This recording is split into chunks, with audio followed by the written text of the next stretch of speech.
Believe it or not, this guy actually has friends. Nice. This is Scotty G and Friends on 97.5, the KSL Sports Zone. Back the other way come the Kraken with Bobby McMahon. Puck in front of Amelka. Bouncing around and they score! It's McMahon once again. They are loving him here in Seattle. It's 2-0. Schmaltz gains the line with Gunther. Schmaltz all the way across. Cooley looks in. Shoots and scores! Another power play goal. That one coming from Logan Cooley with sniper precision from up high. Uyghur scanning, sends this off the glass. Gunther collects and moves it back to Sergachev as Utah continues to cycle the puck. Uyghur overlaps with Sergachev. Feeds one in front. Rebound, they score! And guess who? Logan Cooley's got his second of the game, and we're tied at 2. 2 goals there by Cooley, and then 4 more added by the team as the Mammoth get the 6-2 convincing victory over the Seattle Kraken. Joining us now, one of our favorites, Jay Stevens, host of the Utah Puck Report. Jay, the Mammoth wanted to get that game. Seattle had to have that game. And the fact that they took him behind the whooping shed and just let him have it last night, just how impressed were you with that team?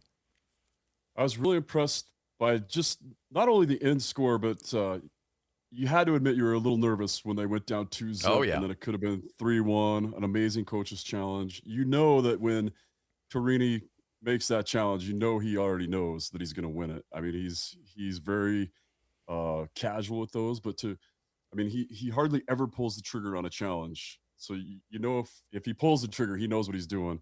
But yeah, the rest of the game was just amazing. It was really good to watch. The lines are clicking. You know, they really did some retooling with the lines.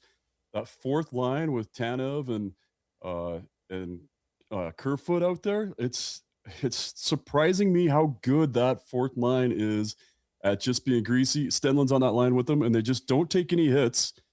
They've been matched up against other fourth lines, and they just seem to be having their way the last 2 games. So some brilliant things going on for the Utah Mammoth right now.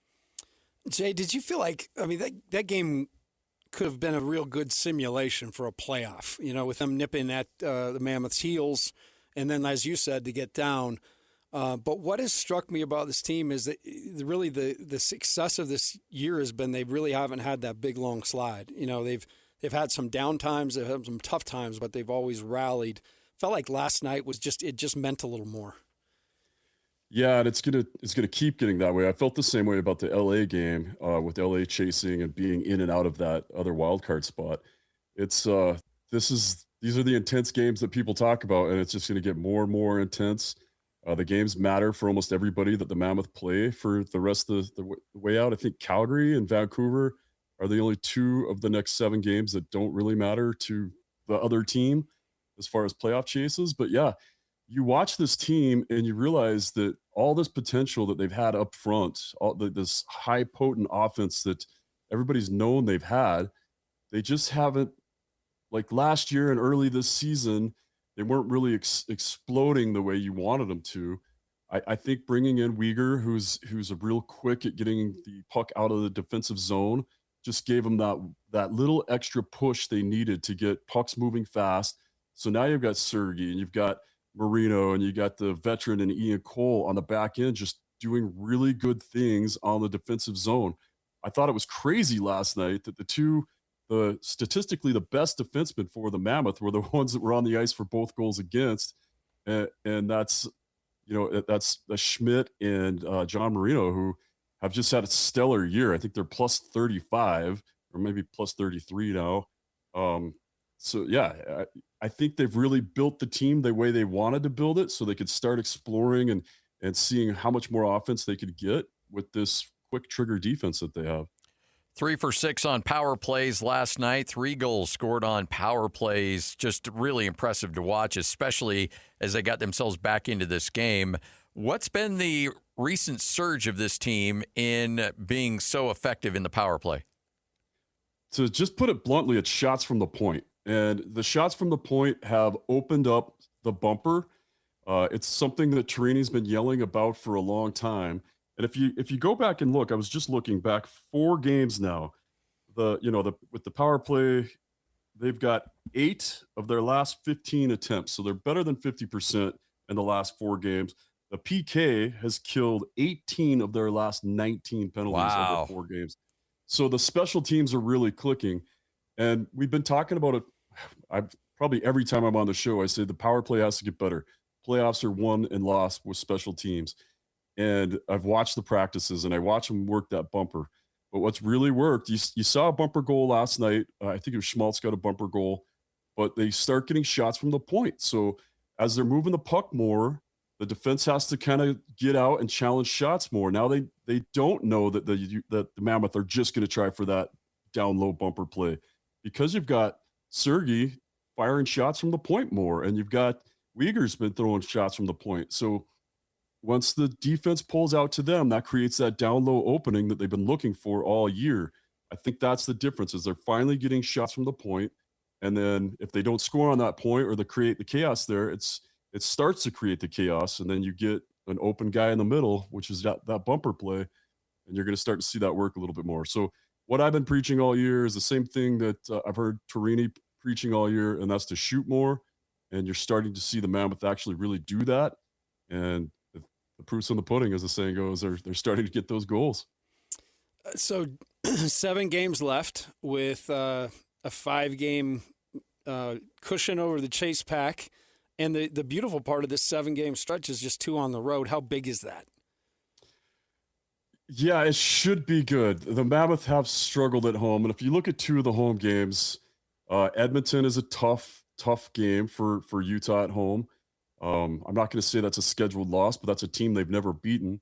And then one of the best teams out of the East, which has clearly been kind of one of the best conferences, Carolina comes into town, and Carolina is a beast. They're a lot like Colorado.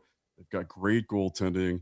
They're really shut down high-flying offenses. They really push guys to the outside. So those 2 games at home are going to be a real struggle for them. But tomorrow in Vancouver, they should beat Vancouver. Vancouver did just put up 8 on Colorado the other night. I saw that. Which, nobody saw that coming. But then Edmonton, Nashville, Carolina at home. They go to Calgary for one. They should pick that up and then finish at home with Winnipeg and St. Louis. I hate to say it, but I think both those games are still going to matter that last week, those last couple days. I think it's the Mammoth fans are going to be on the edge of their seats. The Western Conference, that wild card spot is it's highly contested, and there's a lot of teams within striking range. So the Mammoth just have to, I think they have to win 5 out of the 7. They'll be fine. I think 4 out of the 7 they could be fine, but I expect them to put up some pretty good numbers here. So I was looking at the stats from last night, and Utah had 20, I want to say turnovers, but giveaways. Seattle only had 11. And so I was looking at, and so I thought, okay, well, where do they rank? Utah's 7th in the NHL in giveaways per game. Now, Carolina's up there as well. So good teams are still in that same kind of ballpark, but is that a concerning stat to you? Or is that something that isn't necessarily an overly big issue? It's definitely going to be a big issue in the playoffs. It's not as important during the regular season. I mean, obviously puck possession is a big deal, but what's happening is our giveaways are, from them. The Mammoth try to be really creative in the offensive zone. You see some really cool passes. You see a lot of, things that work in practice that might not work every game.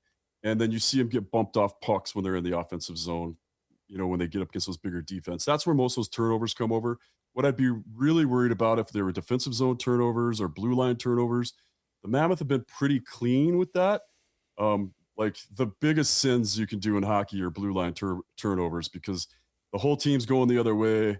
And when you turn one over, it usually is an odd man rush the other way. So, and the Mammoth have been pretty good at blue line turnovers. I think most of the turnovers that you're seeing there, the giveaways, are in the offensive zone, with them just being over creative. And I think you'll see that shut down quite a bit during the playoffs. You'll see, they're still going to want to shoot more. They're still going to need to be creative, but they're going to have to really pick their spots during the playoffs, because it's going to be, every spot's going to be a battle to get to. And when you get there, you just got to shoot. So I think they're going to do all right with these turnovers. I don't think it's going to be as big as an issue as it is during the regular season. Jay, I thought last night, and this is obviously big anytime, but Seattle, one of the things they do really well is avoid penalty, and the Mammoth are top 10 in penalty. I thought the penalty minutes, as you mentioned last night, the ability, to not be in there a bunch, I think just 6 minutes, and then to take advantage of the 12 minutes, to be able to score on 3 of those 6 power plays. I thought that was huge last night. Yeah, me too. And that really was kind of some of the turning point, right? That's where you got some of the space in the score, and to see them get those power play goals is a big deal. Discipline's been an issue, and it's one of the things that I watch as I'm watching the game live. I watch all the comments too, and when they gave up the first 2 goals and it was looking like they were going to get penalties, fans were freaking out. Oh, this team's undisciplined, blah blah blah blah. But and there is some of that, right? But as the season's gone on, I think the Mammoth have really done a better job at getting penalties. And one of the most penalized guys on the team is Ian Cole, which is usually a penalty that prevents a goal or prevents an odd man rush, where he's covering basically, or he'll take a penalty to get a face off in the zone. So some of those penalties are kind of misleading because some of them are necessary penalties. Right. But I think you are seeing more discipline. I think you're seeing a lot more maturity since the Olympic break, actually. I don't know what it was, but I think Keller's playing way more mature. I think Cooley's playing way more mature. And I think you're going to see that just keep progressing into playoffs. Any update on Jack McBain? I didn't see one, but they did call up another forward. So I'm not – they pulled up another guy from Tucson, so I'm not really sure what's going on with Jack McBain. I kind of tried to look at where that puck hit him. I didn't see if it hit him at the back of the knee or the back of the calf.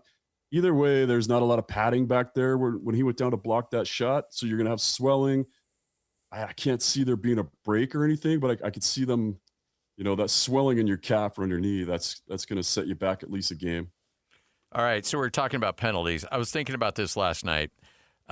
So hockey players, you guys are beat to hell all the time. I can't imagine there's cuts, there's bruises, there's scabs everywhere.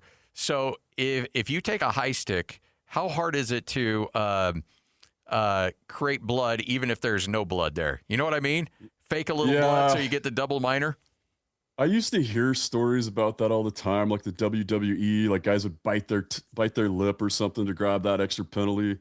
I've never personally seen it, but there are a lot of times. Like I know when I'm playing, when I get through a season, especially if you're playing a lot of games back to back, like in a tournament style, like we used to have, and I'll take a couple shots off the mask that'll give me a fat lip, and a lot of players have fat lips, so all you gotta do is kind of suck on it for a second to get that blood going again.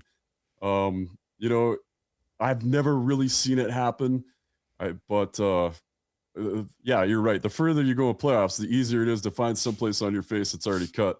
But again, that's where the whole beard thing started for playoffs. These guys were just getting sick of having all these little cuts and nicks all over their face where they were clean shaven. And famously in New Jersey, Lou Lamoriello makes all his guys be clean shaven. And they're finally like, no, we're not doing it during the playoffs. We're growing a beard. And which is weird from a medic standpoint. I'm like, well, you can't suture that. You can't just put some super glue in there or some Dermabond. But there's always nicks and cuts on your face. Yeah. Oh yeah. I keep super glue in my hockey bag. I can't tell you how many guys on my men's league team. I'm on 2 men's league teams. One of them is a bunch of doctors, and the other one's just a bunch of former pros and colleges. And I super glue all of them all the time. Like when they get cut, I just dry it off, throw some super glue on there, you're good to go. I love it. See, these guys are tough, man. This is a tough guy. But, it's interesting. I mean, I know the game, for all intents and purposes, was out of reach at that point. But when that double minor was hit on Seattle with 5.5 minutes left, and you got a 4-minute penalty, it's like the game's. I mean, that put the game. That was the death knell right there. You're not coming back at that point. And so if it's a 1-goal game or a 2-goal game, and you have a chance to really run out the clock, I could see a guy finding a way to create a little bit of blood to try to get those extra 2 minutes. Whatever it takes to win, baby. They're going to do it. But and that was great last night too. And what was great about the end of the game that way, you got to see a lot of the 3rd and 4th lines. You weren't seeing 1 and 2 out there. You're seeing 3 and 4 out there. Carcone gets one off his back. So you just love to see the third and fourth line get rewarded like that at the end of the game. Vancouver's had their struggles. You mentioned they put up 8 against Colorado, but I'm not getting ahead of trying to get ahead of things, but if this team comes back off this 3-game road trip with 6 points, that's got to be a ton of confidence going into this home stretch. Yeah, you'd think so. Any points you could get at this point, you keep watching the LA Kings. They've had 30 games go into overtime this season. Yeah. And to have, I think they have 20 points from overtime losses. It's unheard of. So man, you got to get every point you can. Everybody's scrapping. So they've got to take advantage of this game in Vancouver. Then they're home against Edmonton. That's the next game is Tuesday night the 7th against Edmonton. And that's going to be a game. If they can get 2 points against Edmonton, because I think most sports writers have said that's an Edmonton win already. So if they can pick up those points, they're going to really put some space and make it harder for the teams that are chasing. And just let them all fight for wild card 2 and just keep wild card 1 and move on. As we go down the stretch of the season, we've been talking to Jay a lot. So now it's time for injury update on Jay Stevens. How are you holding up? Are you close to getting between the pipes again? No, I won't be in the pipes until probably June, which gets me closer to one of my favorite tournaments. But I'm feeling great today. I'm going to the gym right after this for the second time since my surgery. I plan on doing a full workout. I plan on shaving and enjoying myself at the gym. No shame. Yeah, but I'm on IR, so I'm not in the playoffs. I gotta look pretty. Gotta get that. You get a replacement surgery like that and get back out on the ice that quick or back in the gym. You're having yourself a hell of a recovery there, man. Good job. That's awesome. I'm telling you, these doctors are amazing now, and I feel great. I haven't left my house really, but I'm gonna start leaving my house today. Today's the day. 2.5 weeks out. I feel great. Jay, you're the best, man. Thanks for your time. Thanks, guys. Look forward to hearing from you. All right, 97.5, the KSL Sports Zone. That's Tim Lacombe. I'm Scott Gerard. Hope you're having a tremendous Friday as we get you ready for the weekend. We'll talk some spring football coming up next. What kind of steps can Bear Bachmeier make from year 1 to year 2? A lot of confidence brewing down in Provo. This is 97.5, the KSL Sports Zone. Down to Scotty G and Friends on 97.5, the KSL Sports Zone. This segment brought to you by U of U Health. For you, for life. uofuhealth.org. Scott Gerard alongside Tim Lacombe. Hey, you know what? We love basketball. We love the Final Four, playoffs, and the NBA just around the corner. But, Tim, it's always football season. It's always football season. It's always football season. All right, so BYU coming off a ridiculously good year. They lose their defensive coordinator in Jay Hill. However, they still have key members of that team still in place. So you've got Bear Bachmeier going from year 1 to year 2. I think the sky's the limit on this kid. I think where they're at from a tight end situation, I think they have a chance to be really good in that regard. I think the passing game is going to be okay from a wide receiver standpoint. That's my big question mark with them. But other than that, I think BYU's got a chance to have another good year this year. Well, the biggest thing I think, obviously, out of the gate was Martin, right? Saying, I'm going to be back. And that's what every year I look, first thing I look at football is a quarterback coming back because there's just so much continuity. And in BYU's case, that's happening. And he had a phenomenal year. Now it's not anything. I don't think there's anything more he needs to do but refine his approach. His ability to come in with no fanfare whatsoever. I mean, it was a year ago now that we're talking about the fact that, man, if BYU just had a quarterback, they've got everything else. And I think it surprised the heck out of a ton of people the way he came in. But it was, he had the benefit of a really solid line in front of him. He had LJ Martin obviously behind him, and then his targets last year, be able to throw the ball over the field. So I feel like it was almost like the team kind of buoyed him up, but there is something special about his intangibles. When you see a guy come in as a freshman and take control of a locker room, and I think that there are things that can transcend sports. So whether it's football, basketball, or whatever, there's certain guys that have that kind of MO where they can walk in and all of a sudden, even though they're a freshman, kind of take control and be the BMOC. you can't coach that. I mean, that's stuff that you're born with. No, you can go in there and fake it. Yeah. Right? Oh, yeah. But, and a lot of guys do. But he went in and did it, and then he threw for over 3,000 yards and 15 touchdowns. Turnovers. That was another thing. I felt like he really did a nice job. I mean, late as the competition got tougher, made some mistakes, but every quarterback does. I just think they have such a nice template, and they're going to miss Jay Hill. There's no question about that. Yeah.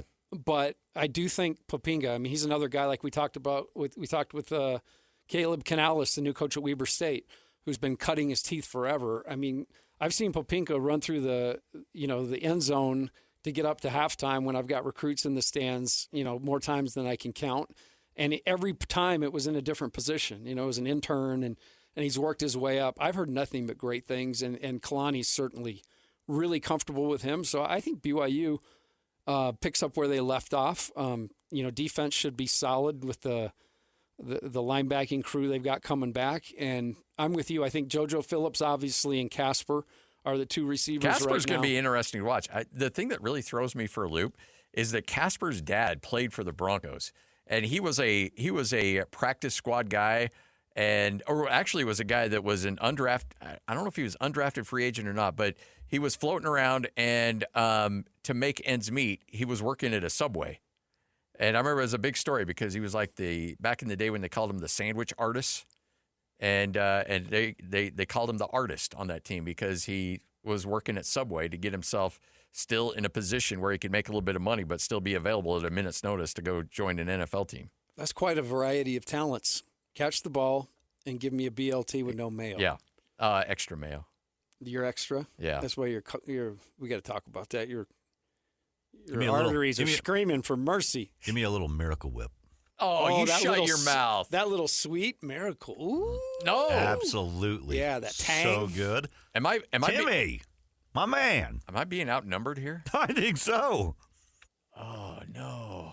That's trouble. I used to always be the Miracle Whip, only Miracle Whip guy on the show. So, yeah.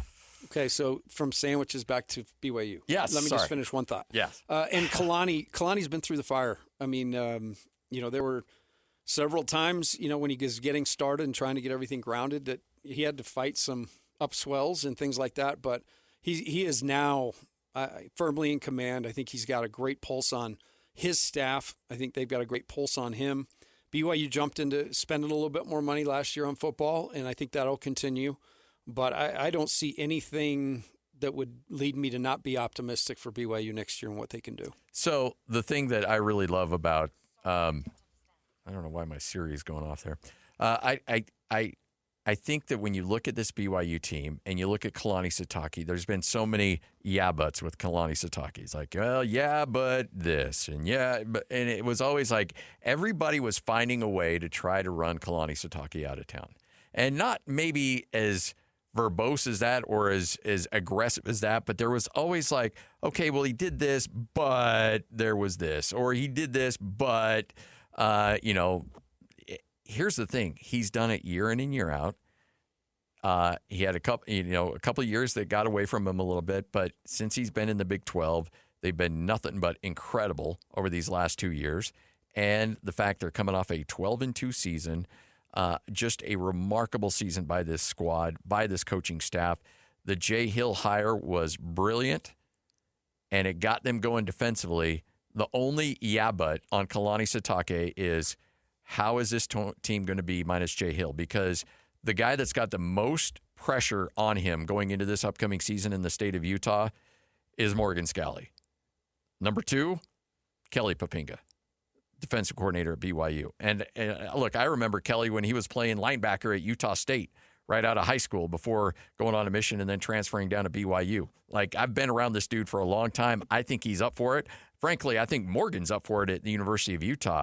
But make no mistake, if there is any kind of slippage whatsoever for that BYU defense, even though they may have lost a key player too, people are going to be like, okay, we have a standard here with Jay Hill. You have to keep that standard. I think that's fair because that was the reason it got away from Kalani, right? The defense just was not competitive there for a couple of years, but when Jay came in, and even with the uptick in competition, Yeah. The defense became not just solid, but a real Elite. strength. And last year started sacking the quarterback too. But I would say offensively for Bear, I think one thing he can improve on is when they get into the red zone, they get touchdowns. And last year, they finished 48th in the country. I think there's some room to grow there. Oh, yeah. No, you need to be in that 55. Well, actually, if you get closer to 60, then you're having yourself a hell of a season. Right. Yeah, under 50% is no bueno. But I think that's one thing that BYU certainly can look at. But, you go at the defensive side you average 32 points a game. You're outscoring your opponents 31-19. That one game against Texas Tech and then the follow-up game against Texas Tech, that team just had your number. And some teams, that just happens. Texas Tech, that was a college football playoff team. Elite defense, BYU couldn't get any offense going whatsoever. You're going to go into this offseason saying, what did Texas Tech do? Because everybody else is going to look at that They're film. reacting to Texas. Yeah, exactly. So they're going to say, okay, the book's out on BYU. We got to replicate. Now, you may not have the horses to do what Texas Tech did, but schematically, everybody's going to look at that and say, okay, we got to replicate that. And so Bear Bachmeier's got some work ahead of him because he knows people are going to adjust. We talk about the sophomore slump all the time in terms of a freshman can come out for a big season, and then all of a sudden the book gets out on him, and everybody's like, okay, all right, time to we're not going to let that happen again. You've seen it time and time again. Walker Kessler went through a tough second year after coming in and really taking the world by storm. But I also think with that, there's a bunch of expectations that creep up too, and then they're like, but people are people, and growth is not linear. No, and that's a problem with our society. We build people up, put them on a pedestal, and then we rip them down and shred them up when they don't live up to the standards that we set for them. So, I mean, it's not particularly fair, but that's sports, and that's the quarterback position at BYU. You know what you sign up for when you take that job. And then, with him, there's just the exciting part is he's so young, and he had such success early that, in speaking of Bear, that, they really have something to rally around. They've got a run game. Hopefully the defense can stay solid, but I think BYU's looking to be, right up there again with Texas Tech next year. Utah had a remarkable season as well. But the biggest story that we've seen in, I don't know, Lloyd, maybe 10, 15 years is the fact that a Utah football team is going to be led by somebody not named Kyle Whittingham. And he's anchored that sideline since 2005. Now he's going to be at Michigan. That is one of the biggest storylines going into a college football season that I can remember in my 20 years working in this market. All eyes on Morgan, all eyes on that program. He's got pressure on him. Mark Harlan's got pressure on him. Everybody's going to be comparing what he does to what's going on at the University of Michigan with so many players over there and so many members of that coaching staff going over there. It's not fair, but it's real. And that's the world Morgan signed up for. And I love Morgan to death. I root for people. I don't necessarily root for schools or universities. I root for people. And Morgan's an impossible guy not to root for. So am I rooting for him to be successful? Yes. But that's because of Morgan Scalley, the person. Not necessarily, I'm not rah-rah Utah fan. I just want Morgan Scalley because that's a hell of a situation as a coach. I mean, you've been around the coaching world a long time. To take over a job like that, and after a year that Utah had a really good season, and you got to keep that level of trajectory up, and where you've got to be in the situation where people want you competing for Big 12 titles year in and year out. You better find a way to beat BYU. You better do this. You better do this. All right, well, there's no honeymoon phase here for Morgan. And the best part about it is I think that Morgan, he understands all that, and you just have to listen to his media availability. And I can tell you this, he's not fazed by it. He's still Morgan Scalley. And, the beauty is that I do really believe that he – much like, we've talked about guys that have waited their turn, Tommy Lloyd, all those years. But, this is an opportunity for Morgan to step out, much like Witt did, behind the shadow of Urban and become the guy. And really this year, it's not fair if you don't call it anything other than a retool. I mean, it has to be some sort of retool here because you are, in effect, going out on the field for the first time in 20 plus years without a certain guy there that's kind of running things. So I think the story of Utah this year is way less about the guys playing the game, and they're going to have, they've got solid pieces back. Wayshawn Parker lit it up last year, and hopefully he'll be back. This is now a Morgan Scalley and Morgan Scalley program, and can Morgan Scalley take this program and continue to do what's been done for so long? All right, so BYU, and again, this isn't fair. We're not even all the way through spring ball yet, so we're not even at fall camp. We don't know what the injuries are going to look like. BYU last year 12-2. Their only 2 losses on the season were to Texas Tech. If BYU is and Lloyd, I want you to jump in on this too. And this is just spur of the moment. We're not breaking down schedules. Let's just spitball here a little bit. BYU goes 10-2 again next year. Is that a successful season for BYU, or should they expect more? Oh, that's a successful. That's a season. successful Absolutely, season. right? Absolutely, yes. Absolutely. You'll take that But you don't every day of the week. But you don't win a Big 12 title. Well, there'll be some bloggers that say it's not good enough, and there'll be some, high-level boosters that really get their jollies out of winning league championships. But 12-2, I don't care where you play that. That's a great season. All right. So let's go to Utah. Also just a 2-loss team. But one of those was to BYU and Texas Tech, the same team that beat BYU twice. So let's say Utah goes 10-2 in the first Morgan Scalley, but one of those losses is to BYU, and another loss to another good team, but it keeps you out of the Big 12 title game. That should be considered a successful season. However, if you lose to BYU in one of those 2 losses, I'm sure there'll still be people grumpy about that too.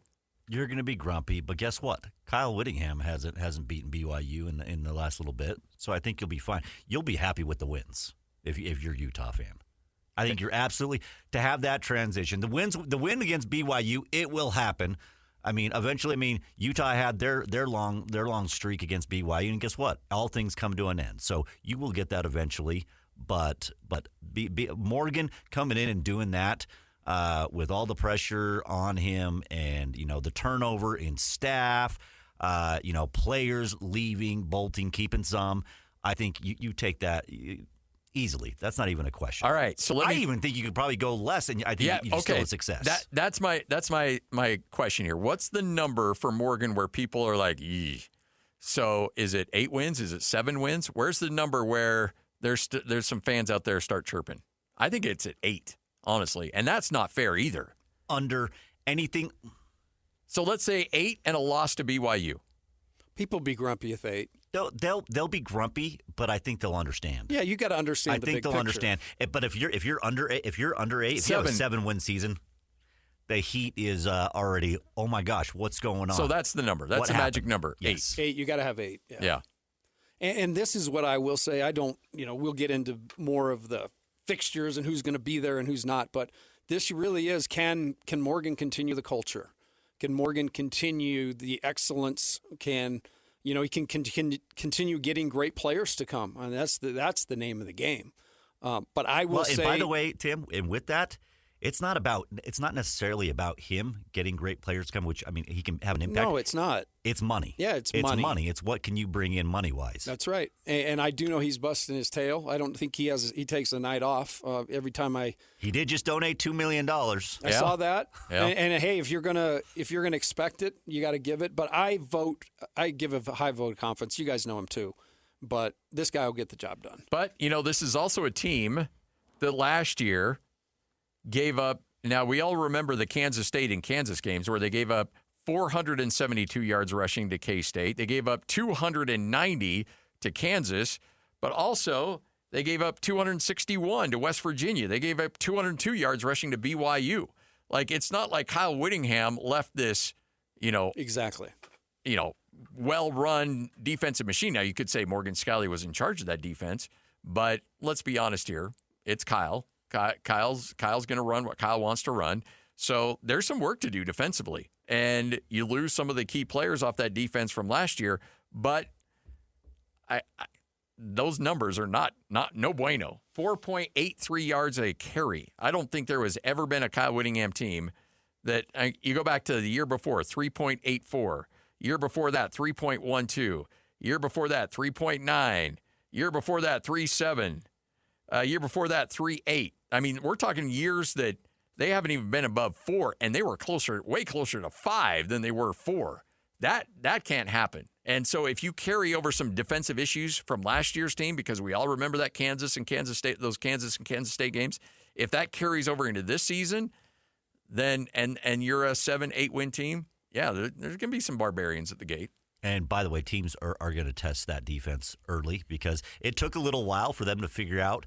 Our good friend Mr. Matt Wells is the one that laid that blueprint for how to get after that defense. But I think there were little spatterings through the season where you saw some of those big type plays, and nobody just really caught on to it until Kansas State was like, "We're going to do this, and this is how we're going to beat them." I mean, there were, multiple runs where guys didn't get touched in that game. It's like, whoop.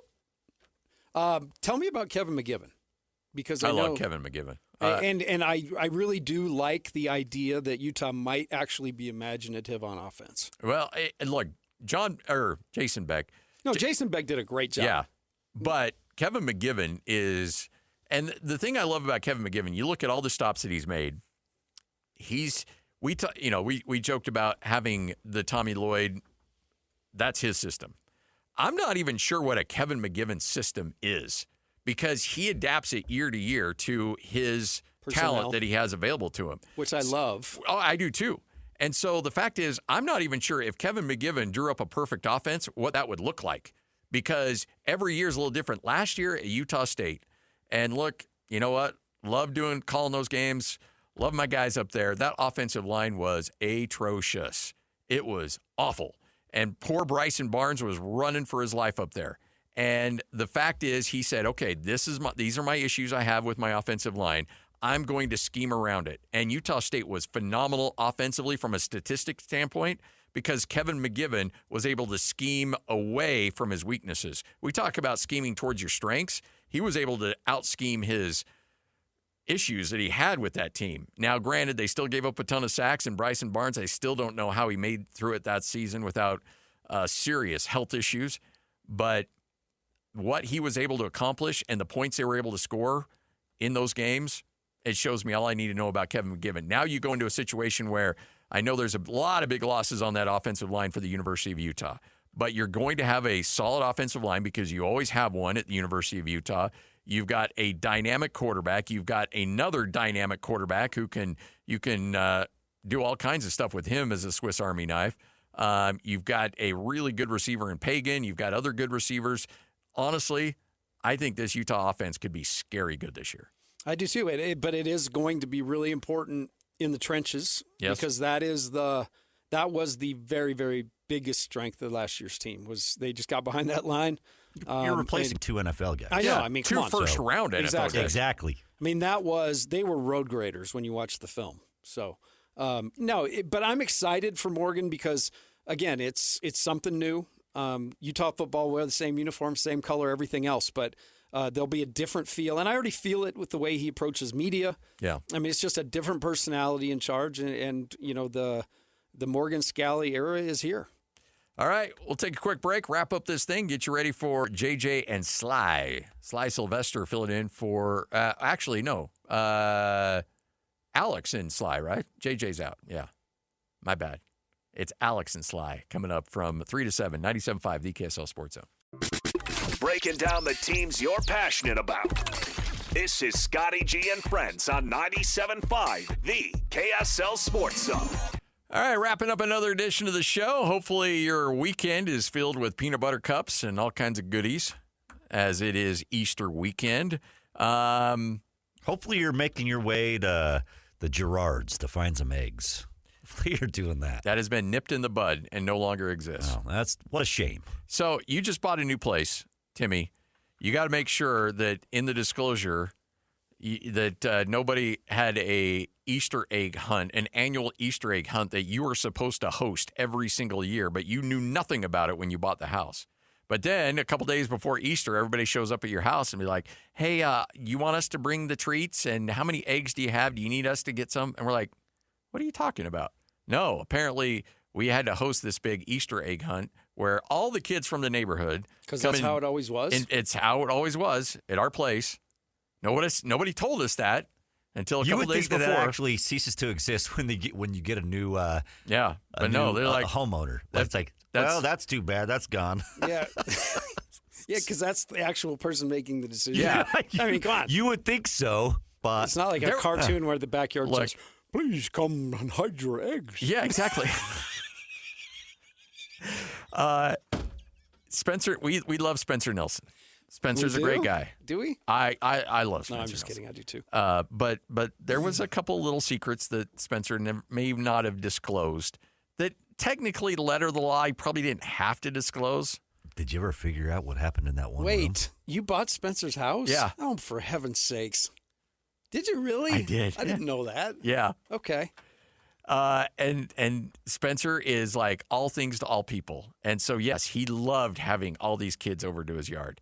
And then he sold the house to the most opposite person where I want fences that are 10 feet high that have barbed wire on the top of them. Yeah, I know, you might lose a limb trying Hey, to. you guys forget I try to call you both. I know you don't like people. Tim, that's not true. I don't know what you're talking about. Hey, if you ever need to text these guys, just text me and then I'll figure out a way to go get them. so not true. It is very true. I have the I string to prove respond. it. Sometimes. I respond. Sometimes. Like And then Lloyd, 85% I of the like time. I like how Lloyd sent us a text and he goes, I responded. I'm going to try to change it. I mean, this is development. While I'm with you, I got to change your style. So anyway, that Easter egg hunt lasted exactly 1 year, and then it was no more. We You put an end? we euthanized that bad boy. Yeah, that How did you break the news? that no kids are welcome in our house. Maybe you should text them all and say, there's an egg somewhere in your yard with a message in it. And then they get the message and it said, no more. of Yeah, no these more. At my place. It's on this this brown bag that's on your doorstep that's on fire that you need to stomp out. That's our message. Has there been collateral damage? Are there people that I- walk by you in the hall and look No. at you and go, and then look away? No, in the ecclesiastical services that we attend every week, no. But it is okay. Well, those people don't like being talked to, and that's not the case. My wife is very social. It's me. The problem is me, not her. Maybe go to a different location this week just because it's Yeah. people, you think of you and I they think of that. I mean, it was almost 10 years ago, so I think people have gotten over it, though. Well, I will go home and back to my new house and check to see if I've signed up for If anything. you've got I'm a not bunch of aware kids running around your backyard Yep. looking for eggs. All right, great job, Timmy. You're the Thanks. best, man. Great to be with you, Scotty, and friends, and Lloyd. It was very fun. Thanks. All right. It is Alex Sly Sylvester coming up next, 97.5, the KSL Sports Zone.